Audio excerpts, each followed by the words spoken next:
किरण जी, क्या मामला है? मामला ये है कि मेरा भाई दिवाकर शर्मा, जो लड़का अभी तक लापता है, उसका कुछ भी अता पता नहीं चला है। उसका 21 तारीख को गणेश मंडपम नाटी इमली में डांडिया रास का प्रोग्राम था।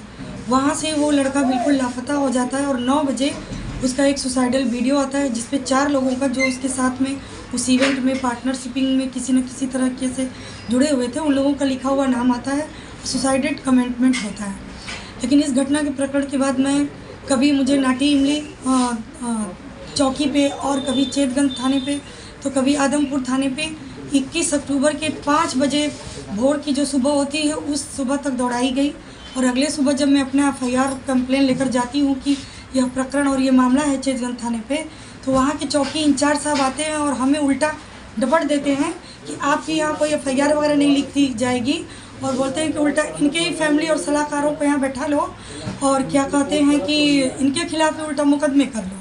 भी गलत है, क्योंकि इसमें 50% के पार्टनर अश्वनी सिंह जी हैं और बिपाशा जो टिकट के परसेंटेज पे हैं, मोइस जो किसी न किसी तरीके से इसमें पार्टनरशिपिंग थी।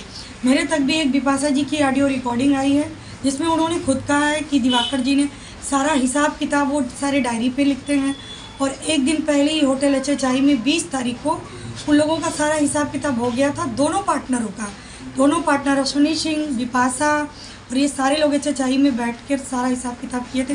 भागने वाला, पैसा लेकर भागने वाला जो होता है वो कभी अपने पार्टनर के साथ बैठ के हिसाब किताब नहीं करता है। तो क्या लगता है मामला क्या है? उनके बारे में पूरी तरह से र्यूमर फैलाई जा रही है, क्योंकि संस्कार ग्रुप बहुत ही ग्रो कर रहा था। जिस तरीके से वो आगे बढ़ रहे थे दिवाकर जी, और अश्वनी और बिपाशा जी उन्हें बार बार ये धमकी दे रहे थे स्टेज पे ही कि हम संस्कार ग्रुप को बर्बाद कर देंगे, चलने नहीं देंगे। और क्या कहते हैं कि अगर शायद 2 गायकों को लेकर उनकी जो झड़प हुई थी वो भी सारी चीज़ें सामने आ रही हैं। तो ये चारों लोग मामले को बहुत अच्छे तरीके से गुमराह कर रहे हैं, और जैसा लग रहा है कि इन्हें पता है कि हमारा भाई कहाँ है और क्या है। अब क्या चाहती हैं आप? हम चाहते हैं कि पहले हमारी पुलिस FIR दर्ज करे, क्योंकि हमारी गुमशुदगी भी बहुत मशक्क़त से दर्ज हुई है, और जिस पे अभी कोई भी प्रकरण सामने नहीं आ रहा है। ना CDR अवलोकन हो रहा है, ना तो कोई उनका लोकेशन ट्रेस हो रहा है, ना सही से CCTV फुटेज देखे जा रहे हैं कि एक्चुअल में मामला हुआ क्या है। अगर प्रशासन आपकी बातों पर कार्रवाई नहीं करती, आपकी चीज़ों पर ध्यान नहीं देती, तो आगे किस तरह से कार्य करेंगे? हम आगे अपनी बात दिल्ली तक ले जाएंगे, और उससे आगे ज़रूरत पड़ेगी तो हम धरने पे भी। ये बनारस के प्रशासनिक अधिकारियों के पास अब गई थी।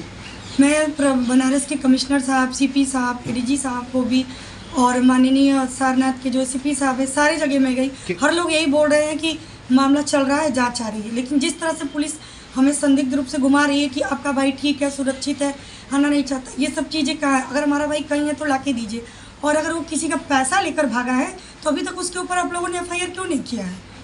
तो क्या संस्था की भी इसमें कुछ भूमिका लग रही है? जी।